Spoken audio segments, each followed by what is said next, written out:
अनिश एक सरकारी मुलाजिम था। बड़ी ही जद्दोजहद करने के बाद रेलवे डिपार्टमेंट में उसकी नौकरी लगी थी। लेकिन अनिश को अपनी नौकरी लगने की जितनी खुशी थी, उसका उतना ही खौफ भी उसकी आंखों में था, क्योंकि उसकी नौकरी किसी सामान्य रेलवे स्टेशन पर नहीं, बल्कि भारत के सबसे खतरनाक रेलवे स्टेशन पर लगी थी, जो सालों से अपने भूतिया किस्सों के लिए मशहूर था, जिसका नाम था बेगुन कोडार। बेगुन कोडार का ये रेलवे स्टेशन इतना ज्यादा खतरनाक था कि बीते कई सालों में यहाँ जिसकी भी नौकरी लगी, वो कुछ दिनों में उसकी मौत का कारण बनकर रह गई। अनिश ने बचपन से उस रेलवे स्टेशन के भूतिया किस्से अपनी दादी नानी से सुने थे, लेकिन जब आज उसकी नौकरी उसी रेलवे स्टेशन पर लग गई थी, तो वो चाहकर भी वहां से अपनी नौकरी को छोड़ नहीं सकता था, क्योंकि उसके घर के हालात ही कुछ ऐसे थे कि एक तरफ कुआं तो दूसरी तरफ खाई थी।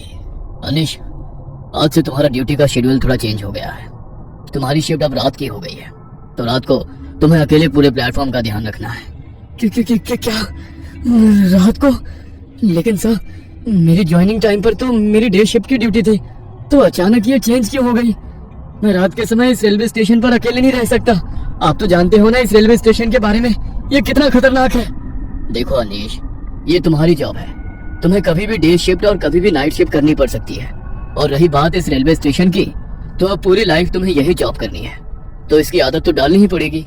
बस अपनी सेफ्टी के लिए तुम इतना कर सकते हो कि रात से लेकर सूरज उगने तक अपने कैबिन से बाहर मत निकलना। लेकिन सर, देखो अनिश, तुम चाहे कितनी भी लेकिन वेकिन करो, लेकिन मैं इसमें तुम्हारी कोई हेल्प नहीं कर सकता। ये हाई अथॉरिटी का डिसीजन है।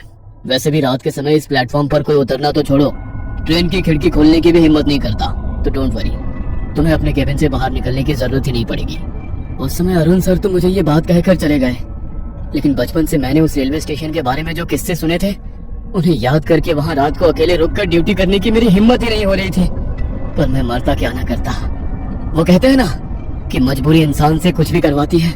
बस मेरी पैसों की मजबूरी ने मुझे ना चाहते हुए भी ऐसी जगह नौकरी करने को मजबूर कर दिया। शाम के 7 बज चुके थे। रात के 10 बजे से मेरी शिफ्ट शुरू होने वाली थी, तो मैं तैयार होकर अपने क्वार्टर से घड़ी में ठीक 9:30 बजते ही निकल गया। वहां से रेलवे स्टेशन ज्यादा दूर नहीं था, तो मैं 10 बजने से थोड़ी देर पहले ही स्टेशन पर पहुंच गया।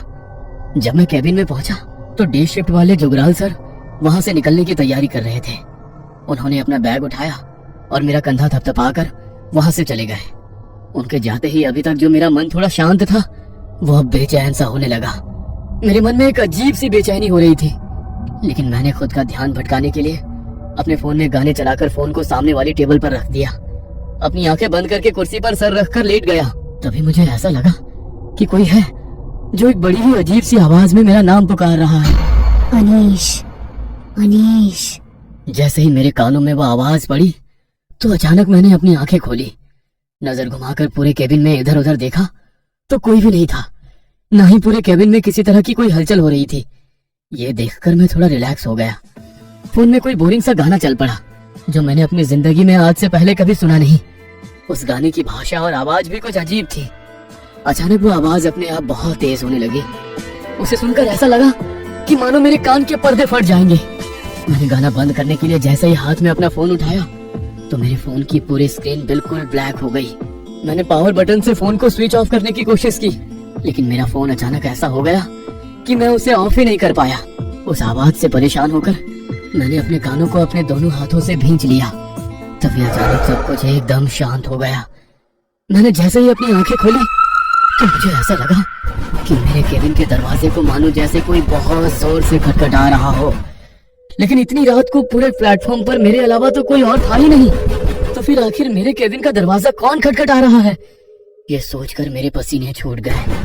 लेकिन फिर भी मैंने हिम्मत करते हुए पूछा, कौन है? कौन है बाहर? मेरी मदद करो साहब, दरवाजा खोलो, वरना वो लोग मुझे मार डालेंगे। बचा लो मुझे। अरे, ये तो किसी लड़की की आवाज है। लेकिन इतनी रात को कोई लड़की यहाँ पर क्या कर रही है? नहीं, ये सब छलावा है। मैं दरवाजा नहीं खोलूंगा। ये सोचकर मैंने दरवाजा नहीं खोला और चुपचाप अपनी कुर्सी पर ही बैठा रहा। तभी वो लड़की मेरे केबिन का दरवाजा और जोर जोर से खटखटाते हुए मदद की गुहार लगाने लगी। प्लीज मुझे बचा लो, वो मार डालेंगे मुझे, खोल दो दरवाजा। उसकी इतनी तेज होने की आवाज सुनकर मुझे ऐसा लगा कि सचमुच कोई लड़की मुसीबत में है। इसलिए उसकी मदद करने के लिए मैंने अपने केबिन का दरवाजा खोल दिया। दरवाजा खोलते ही सामने देखा तो मेरे सामने दूध के जैसी सफेद इतनी खूबसूरत लड़की मानो कोई अप्सरा उतरकर मेरे सामने आ गई हो। उसे देखते ही मैं उसकी खूबसूरती का कायल हो गया। मेरे दिल दिमाग पर जैसे उसकी खूबसूरती का सम्मोहन छा गया। वो मुझसे रोते हुए क्या कह रही थी मैं ये समझने की सुध भी खो बैठा। तभी उसने अचानक अपने हाथों से मुझे पीछे करते हुए मेरे केबिन के अंदर आकर दरवाजे को बंद कर लिया।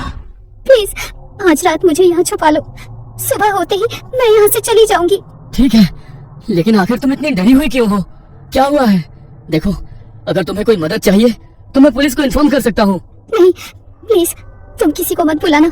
मैं आज रात गोपाल के साथ भागने वाली थी। बहुत प्यार करते हैं हम दोनों एक दूसरे से, लेकिन ये बात मेरे बापू को पता लग गई। गोपाल तो किसी तरह यहाँ से निकल गया, लेकिन मैं यहीं रह गई। कल सुबह गोपाल मुझे लेने आएगा तो मैं उसके साथ यहाँ से चली जाऊंगी, लेकिन सुबह होने तक मेरी मदद कर दो। अगर मेरे घर वालों ने मुझे ढूंढ लिया तो वो मुझे जान से मार देंगे। मैं इसीलिए यहाँ पर आई क्योंकि इतनी रात को डर के मारे कोई भी मुझे यहाँ ढूंढने नहीं आएगा। मेरी मदद करोगे ना? हाँ ठीक है, तुम चिंता मत करो, लेकिन लगता है कि तुम्हें ठंड लग रही है। जब से आई हो कपकपा रही हो। तुम यहाँ बैठ जाओ, तब तक मैं तुम्हारे लिए चाय लेकर आता हूँ, तुम्हें अच्छा लगेगा। जी। उसे वहाँ बैठाकर मैं केबिन के किचन में उसके लिए चाय बनाने चला गया। चाय बनकर तैयार हो गई थी। मैं बस चाय लेकर उसके पास जा ही रहा था कि तभी मुझे उसकी चीखने की बहुत तेज आवाज सुनाई दी। उसकी चीख सुनकर मेरे हाथ में पकड़ा चाय का कप मेरे हाथ से छूटकर नीचे गिर गया। मुझे लगा कि उस लड़की के घर वालों ने कहीं उसे पकड़ तो नहीं लिया। यह सोचकर मैं बड़ी ही हड़बड़ी में किचन से बाहर आया तो मैंने देखा कि मेरे केबिन का दरवाजा खुला हुआ है और वो लड़की भी वहां पर नहीं है। केबिन के फर्श पर खून की कुछ छींटें पड़ी है। मुझे उस लड़की की चिंता हुई। मैं जल्दी से अपने केबिन से बाहर निकला तो केबिन की दाहिनी ओर से मुझे फिर से उसकी चीख सुनाई दी। मैं भागकर उसकी ओर गया तो देखा वो लड़की जमीन पर बैठी हुई है। उसकी पीठ मेरी तरफ थी। वो रोते हुए अपने हाथ से कुल्हाड़ी लिए बेरहमी से किसी पर वार कर रही थी। यह नजारा देखकर मुझे अपनी आंखों पर यकीन नहीं हो रहा था कि जो लड़की अभी कुछ मिनट पहले मेरे पास आकर मदद की गुहार करती हुई रो रही थी, अभी वो लड़की अपने हाथों से कुल्हाड़ी लिए बेरहमी से किसी पर ऐसे वार कर रही है। यह देखकर मुझसे रहा नहीं गया। मैंने उसे आवाज लगाई, ये क्या कर रही हो तुम? किसी को मार डाला क्या तुमने? मेरे इतना कहते ही उसने कुल्हाड़ी से वार करना बंद कर दिया और उसने अपनी गर्दन मोड़कर जैसे ही मुझे देखा तो डर के मारे मानो मेरी आत्मा मेरे शरीर से निकल गई हो। उसका पूरा चेहरा खून से लथपथ था। आंखों की जगह बस काली पुतलियां थी। चेहरा बुरी तरह से कटा फटा हुआ था। उसने मेरी ओर देखकर बड़े ही भयानक तरीके से मुस्कुराया तो उसके लंबे काले दांत देखकर मुझे ऐसा लगा कि घिन के मारे मुझे उल्टी हो जाएगी। वो अपने सामने पड़ी लाश के मांस को अपने हाथों से पकड़कर खा रही थी। उसे देखकर मैं इतना डर गया कि डर के मारे मेरे पैर वहीं जम गए। तभी उसने फिर से मेरी ओर बड़ी ही भयानक हंसी के साथ हंसते हुए देखा। वहां से भाग गई। मुझे लगा कि अब वो वहां से चली गई है, इसलिए मैं थोड़ी आगे जाकर उस लाश को देखने गया ताकि पुलिस को इसकी खबर दे पाऊं। लेकिन जब मैं उस लाश के पास पहुंचा तो उसे देखा मेरा कलेजा मेरे हाथ में आ गया। वह नजारा देखकर मैं इतना डर गया कि डर के मारे मैं वहीं पर बेहोश होकर गिर पड़ा। सुबह जब मेरी आंख खुली तो मैं अपने केबिन के चेयर पर था। प्लेटफॉर्म से बहुत शोर सुनाई दे रहा था। मैंने बाहर निकलकर देखा तो प्लेटफॉर्म पर काफी सारे लोगों का जमावड़ा लगा हुआ था। प्लेटफॉर्म पर किसी की लाश पड़ी थी, इसलिए मैं भी लोगों के बीच से जाकर उसे देखने गया तो डर के मारे मेरी आत्मा सिहर उठी, क्योंकि लोगों के बीच पड़ी वो लाश किसी और की नहीं बल्कि मेरी ही लाश थी। इस रेलवे स्टेशन पर पोस्टिंग वाले हर ऑफिसर की तरह ही आज मेरी भी मौत हो चुकी थी। अगर आपको कभी इस रेलवे स्टेशन पर एक रात बिताने का मौका मिले तो क्या आप यहाँ आना चाहेंगे? शायद मेरी ही तरह वो लड़की आपके पास भी मदद की गुहार लेकर आ जाए। ये कहानी आपको अच्छी लगी हो तो हमें सब्सक्राइब करें, हमारा इंस्टाग्राम और फेसबुक पेज जरूर फॉलो करें। और हाँ दोस्तों, सब्सक्राइब करना भूलना मत।